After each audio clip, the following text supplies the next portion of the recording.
Hello everyone and welcome to this week's dandelion lesson. It is really cold and I just turned my heat off so it didn't kick off. So I don't know, we'll see how long I last. It's just cold in here.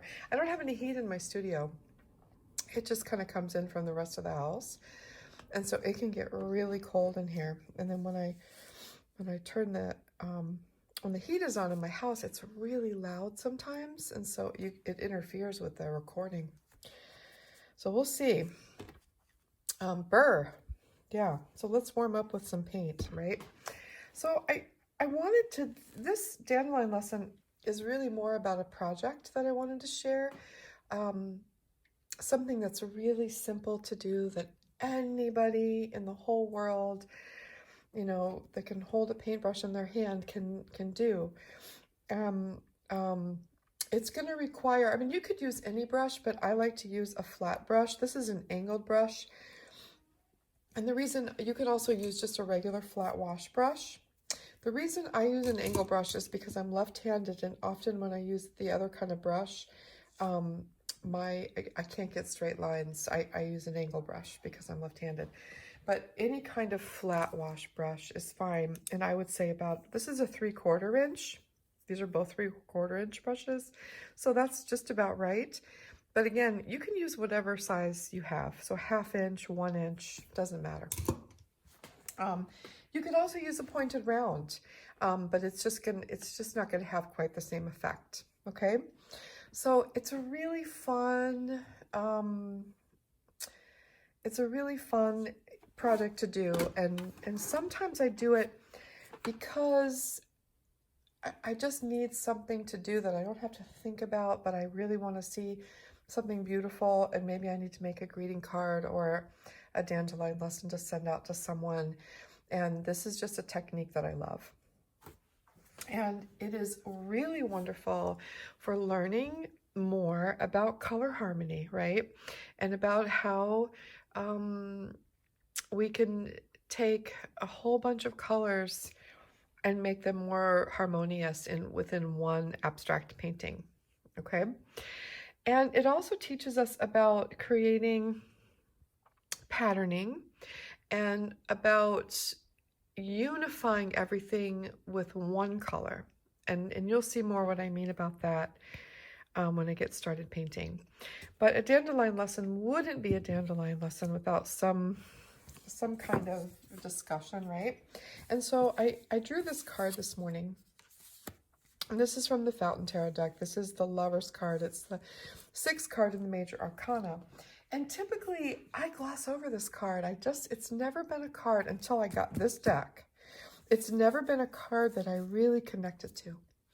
And in this particular deck, I love this card. And so when I get it, there's a lot of things that it makes me think about, which might depend on where I'm at the moment. But this one in particular, I really love this mirror image, right? That's sort of nestled into a womb-like space that's emanating light, right? And has a beautiful, strong reflection underneath it. I love the sacred geometry in this card. I love the colors in this card. I love, love, love this card. And I love that these people could be one and the same person, or it could be 2 people. It could be one person looking at their inner self, right? Or their shadow, you know? It could be so many things. I just like the idea that duality is really not duality, right? That it's all part of the same thing. And I love the idea of being able. So it's today, I'm having trouble finding the words. So what it said to me today was that I'm looking at myself here.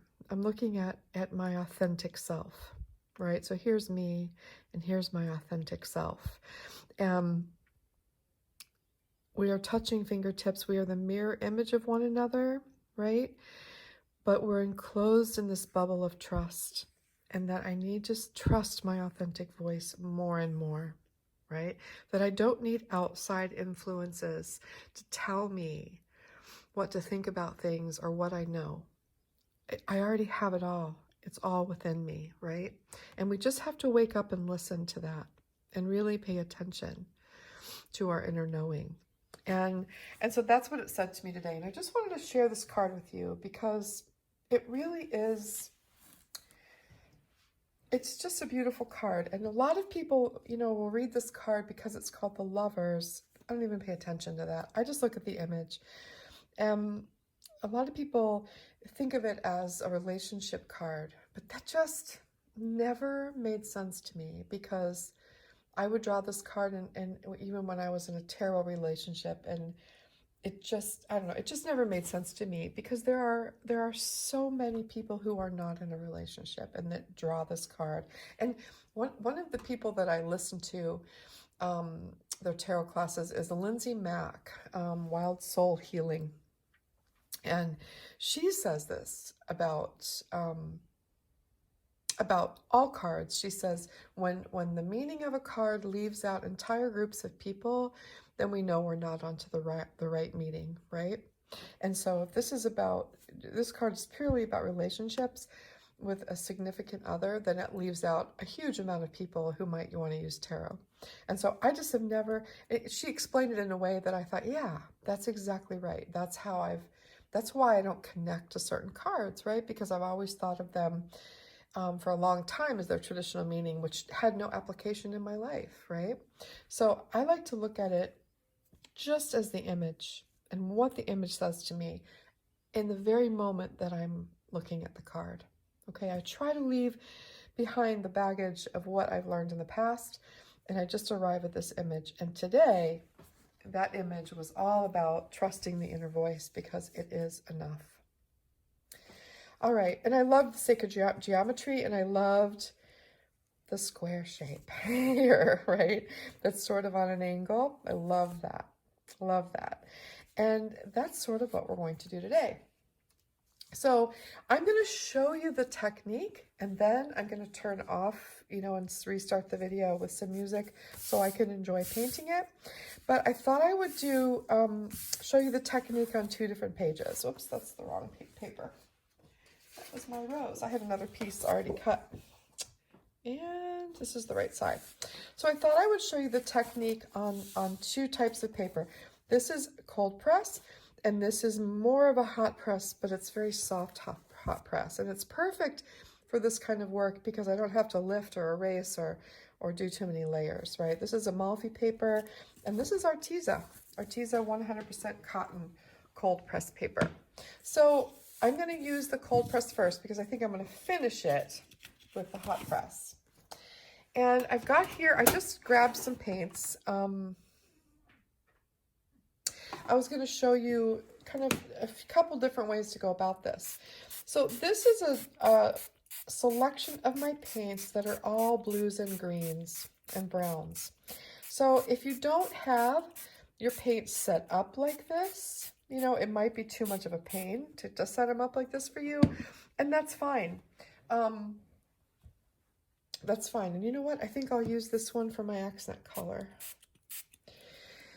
So you want to make sure your paints are really ready and receptive. Okay, so if they're the kind of paints that you need to spritz a little bit, go ahead and do that. You want them to be very receptive to your brush so you don't have to do a lot of scrubbing. So you can spritz them and let them sit for a minute. Now, if you don't have paints that are sort of arranged by color like this, that's fine. Don't worry. I'm going to show you another way to do it, which is just as interesting, even maybe more interesting. Okay. So we're going to use the entire set of paints, really. I mean, I'm just going to use the whole thing. So I'm going to move my other paints aside, and I'm going to wet my brush, okay, no matter what size it is, and I'm going to be painting squares. So what that means is when I put my first stroke down to paint, I want to paint a square, because on the next stroke, on the next square, we're going to do it the other way, and we want them to be even. So I don't want to go wider than my brush, longer than the width of my brush, if that makes sense. I think you'll see what I mean.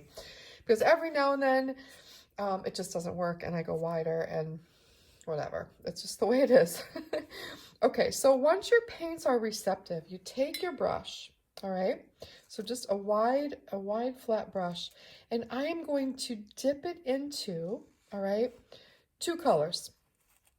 So I'm going to start in one area, and I'm going to put half of my brush in one color and half of my brush in the other color.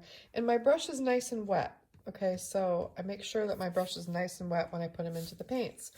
And then I'm going to take my brush at somewhere on my paper where I want to begin, and I'm going to paint a square in one stroke. Okay, so maybe that's not quite a square. So the first time I have to sort of fiddle with it a little bit. So I might have to do it in 2 strokes to make sure I have a square. Now, again, we're not looking for perfect squares. We're looking for a square shape, so I can do it in 1 stroke. Okay, and then right away, so I started here, so I'm going to move up to the next 2. So I'm using the same color I used here, and then the next one in my set. All right, and I'm going to paint right next to it. And I'm going to, and I'm going to go the opposite way. So I'm going to turn my paper. And I'm going to go this way. Okay, so this one I went up and down. This one I went sideways. And after every 2, I'm going to go into my color that I choose as a highlight color. That's going to go on every one. And I'm going to choose a place to splash that in. Okay, so I can just leave that here. And then I move on and I do it again. So I stop at every 2, and I'm probably going to do 4 across and 4 down. All right, so I stopped here, so now I'm going to be going here. So I'm in this color and this color. So each time I do it, I'm using one of the colors I used in the last one, right? And then I'm going to pull down. All right, rinse my brush, and then move up. So I'm using half in that one and half in the next one. So every time I do one, I'm pulling along some of the color that I used in the previous one. Turn my paper. Go this way. Sometimes it's really surprising the combinations that you get. Other times, not so much. And then I just sort of look at it and decide where I want to put my accent color. All right, so let's do one more row of this so you kind of get an idea. So these are all analogous colors, so they're all very similar, right? So now I'm going to go this color and this color. So I'm always dipping into the color I used before. Now this one I painted this way, so underneath it, I'm going to go the other way. Okay? Rinse. Here's the next one. Sometimes you have to, if I've got one that's not as full as the other one, I got to dig into that one. And then this one, I'm going to turn my paper and go this way. All right, and then every 2, I stop and I drop in that 3rd color that's the same in every single one.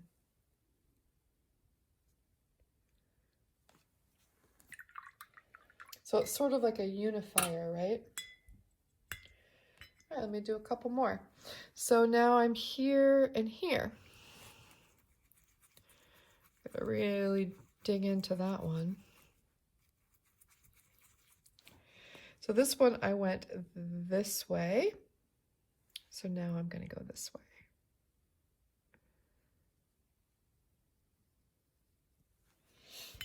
Oh, I'm klutzy today.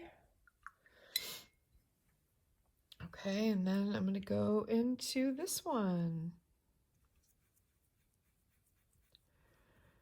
starting to shift a little bit.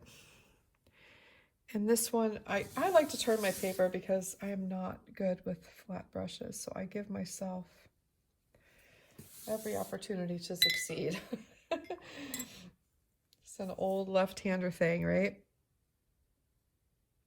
And then you just choose, you know, where you want to put that accent color. It kind of runs throughout all of them. So let me just do a couple more. So now I'm here and here. But you see, these are analogous colors, so they're not, it's not a lot of variation, right? And I'm back to this way again. I probably messed that last one up, I'm not sure. And then rinse. Then I'm here.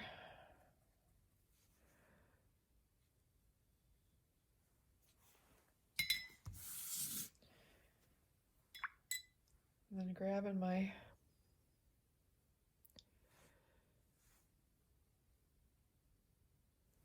there. Then I'll do two more. So now I'm here and here. Back to this way.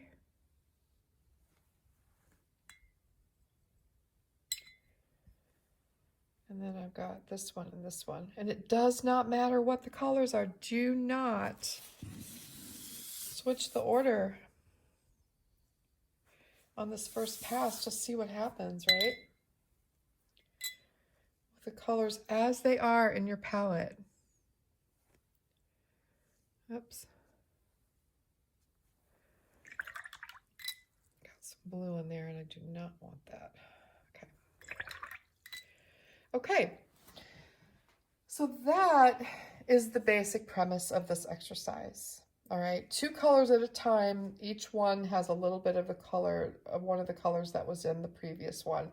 I just kind of go this way, then down, this way, then down, and this way, then down, all the way down the page. Okay? Now, what if you never rinsed your brush? Your paints might get a little weird, but you can always clean them off. What would happen if you never rinsed your brush and you just kept dipping into the next color, the next color, the next color? How would that look? Try that. What if you did circles and just did sort of a circle shape? What if you connected them all and didn't leave a space in between them? What if you took an ink nib, dipped in some beautiful ink color and outlined one side, this side, then this side, then this side, then this side, then this side, you know what I mean? And just rotated it. What would happen with that? So again, this is a springboard for you to explore and expand upon. This is the basic part. Okay? All right, so let's move on to this one. And I'm going to use colors that are not analogous.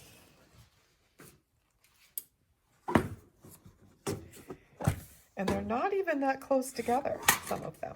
So I'm going to have to think about that when I do this, okay? And these definitely need to be sprayed, some of them.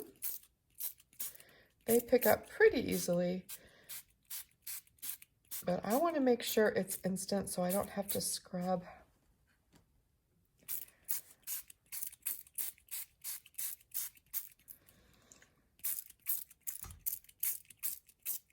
So you can see these are going to be all over the place, right? These colors. All right, I'm going to go ahead and turn this off and I'm going to paint on this one. All right.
Okay, so how different is this one than this one, right? When you really mix those colors up, how fascinating it becomes, right? So I did 3 this time in 4 rows just because of the shape of my paper. And I really tried, I just followed the pattern of what's in here and used one color to accent them all, which kind of unifies them, right? I wasn't perfect with my squares. They're all sort of unique and interesting, the shapes. So when this dries, it'll probably look even far different than it does now. But wow, what a beautiful statement piece, right? You could, I mean, these need to stay open and dry for like hours. They are so wet. But yeah, I mean, so I just wanted you to see how different they can look. All right, I just touched that. These are very analogous colors, which might be something you're in the mood for one day. You could even do all hematites, like take out all your hematites and Caput Mortons and violet hematites and do one with all hematites, and then put like an iron glimmer accent or a brass or something. Or you can do all your, just random, right? How gorgeous is that? Love it. So yeah, that's my project for you for today, and I can't wait to see how you take it and run with it. This is the bare bones of the project. You can either stick with the bare bones of it because it's truly beautiful, or you can expand upon it. And that might happen over time, right? I mean, you might do this a few times and then all of a sudden have a new idea for it, which is how it works for me most of the time, right? So enjoy this. This is a wonderful project for when you just have no inspiration and you just have no desire to paint. And it's also one for when you only have 10 minutes, but you want to make something beautiful to give to someone or just to cheer you up and lift your spirits. So it's that kind of project. You could teach this to a 5-year-old. You could teach it to a 105-year-old, and they would all enjoy it the same. So it's a really, really wonderful little practice to do. All right, everybody. And don't forget to alternate your directions, down, across, down, across, down, across, because that gives it some visual interest too. And it's fun. But then maybe make up a different pattern, right? Right? All right, everybody. Thank you so much. I hope you have a wonderful weekend. And any questions, just ask. I will be checking in. All right. Take care. Bye-bye.